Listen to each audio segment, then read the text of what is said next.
प्रेरण के कारण दूसरी प्लेट पर क्या आ जाएगा, आवेश आ जाएगा, और पहली प्लेट का विभव क्या हो जाएगा, कम हो जाएगा। क्या हो जाएगा, कम हो जाएगा। और भू संपर्कित करने के पश्चात इसका विभव क्या हो जाएगा, और भी कम हो जाएगा। क्या हो जाएगा, और भी कम। और पुनः उस विभव तक पहुंचने के लिए हमें क्या करना पड़ेगा, ठीक है, और अधिक आवेश देना पड़ेगा। तो और अधिक आवेश देने का मतलब क्या है कि उसकी धारिता बढ़ गई, क्योंकि आवेश ग्रहण करने की क्षमता ही क्या कहलाती है, संधारित्र की धारिता कहलाती है। ठीक है, लिखेंगे संधारित्र का सिद्धांत।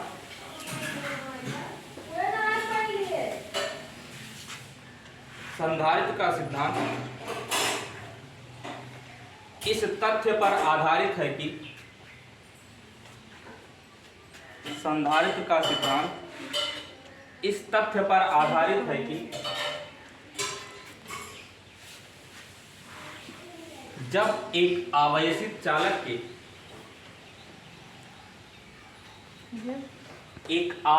चालक के संपर्क में एक अनावेशित चालक रखा जाता है, आवेशित चालक रखा जाता है,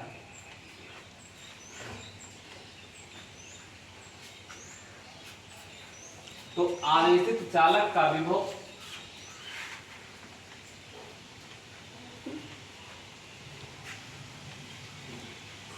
कम हो जाता है।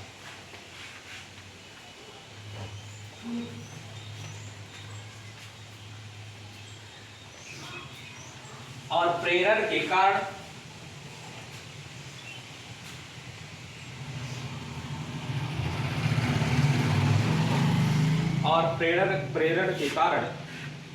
अनावेशित चालक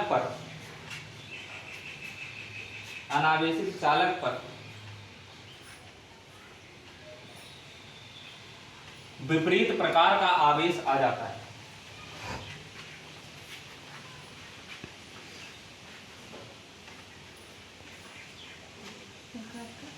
आवेश आ जाता है।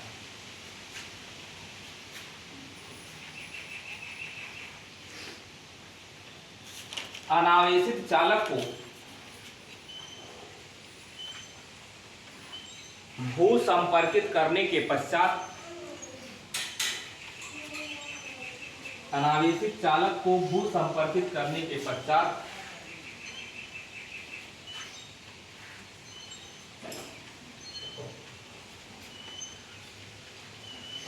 आवेशित चालक का विभव और भी कम हो जाता है।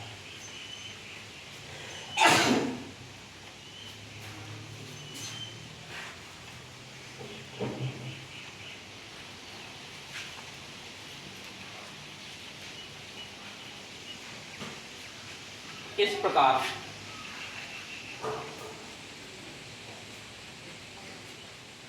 संधारित्र की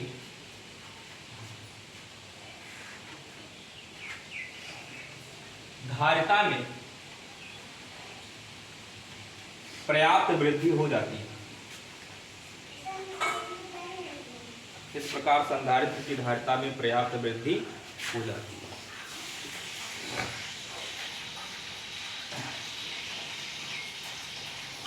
समझ में आएगा। संपर्क में जब कोई अनावेशित चालक आपने रखा तो क्या होगा, यहाँ से आवेश प्रेरण के कारण, ठीक है, ये भी क्या हो जाएगा, इस पर विपरीत प्रकार का आवेश आ जाएगा, क्योंकि आवेश का प्रवाह इससे, अगर इससे धनावेश अधिक है और ये अनावेशित है तो आवेश का प्रवाह इधर से इधर होने लगेगा। कब तक होगा, जब तक का दोनों का विभव क्या हो जाए, बराबर ना हो जाए या विभवांतर शून्य ना हो जाए। इस स्थिति में क्या हो जाएगा, इसका विभव क्या हो जाएगा, जब इसके संपर्क में रखा जाएगा तो इसका विभव कम हो जाएगा, और जब ये प्रेरण के कारण क्या होगा, इसके विपरीत प्रकार का आवेश आ जाएगा, और इसको भू संपर्कित करने पर ही जो आवेशित चालक है इसका विभव क्या हो जाएगा, और भी कम हो जाएगा।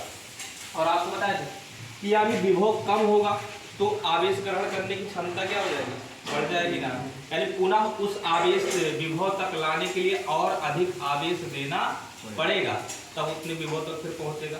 तो और आवेश देने का मतलब क्या है, उसकी आवेश ग्रहण करने की क्षमता क्या हो गई, बढ़ गई। यानी आपको समझाते कि Q बराबर क्या, C/V से, ठीक है। अब यहाँ मान लीजिए C बराबर कितना होता है, C बराबर Q अपान B, धारिता की बात करते हैं ना। C बराबर Q अपान B। अगर आवेश कितना है 20 कूलाम और विभव कितना है, अगर 10 वोल्ट है, ठीक है, तो कितना आया, धारिता 2 आ गई। अगर आवेश को अब की बार 20 कूलाम ही रखो और ये विभव घटाते जाएगी, अब की बार अगर ये 5 कर दिया जाए तो कितना हो जाता है, ये कितना हो गया 5 चौके 20 कूलाम आवेश है और ये 2 कर दो विभव, तो कितना हो जाएगा 2 दहा में 20। यानी देख रहे हैं विभव जैसे जैसे कम होता जाएगा क्या होगी, धारिता का मान क्या हो गया, बढ़ता जाएगा। अब धारिता का मान बढ़ता जा रहा है, अगर किसी भी प्रकार से किसी भी अगर संधारित्र का अगर जो विभव कम कर दिया जाए तो विभव कम करने से क्या होगी, उसकी धारिता क्या होगी, बढ़ जाएगी, धारिता बढ़ेगी। धारिता बढ़ने का मतलब क्या हो गया, आवेश ग्रहण करने की क्षमता। अभी भी देखिए आवेश कितना है 20 कूलाम है, लेकिन विभव कितने दिया है, धारिता इसकी 20 कूलाम है और अब विभव कितना 2 हो गया। किसी भी प्रकार से आपने विभव को कम कर दिया और धारिता कितनी आई 10 आई। अगर फिर से 10 विभव करना हो अब इस कंडीशन में, तो इसका मतलब ऐसे डायरेक्टली अभी आपने एक बार आवेश विभव कम किया है तो इसको क्या करना पड़ेगा, और अधिक आवेश देना पड़ेगा। क्या करना पड़ेगा, और अधिक आवेश देना पड़ेगा। मात्रा बढ़ेगी तो यानी कि मतलब कहने का मतलब आवेश ग्रहण करने की क्षमता ही क्या कहलाती है, धारिता कहलाती है।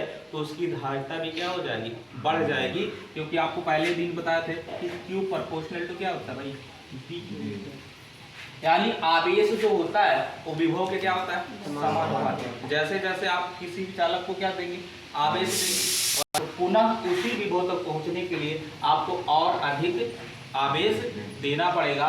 इसका तात्पर्य है कि उसकी आवेश ग्रहण करने की क्षमता बढ़ जाएगी, अर्थात संधारित्र की धारिता में पर्याप्त वृद्धि हो जाएगी। ये क्या है, संधारित्र का सिद्धांत।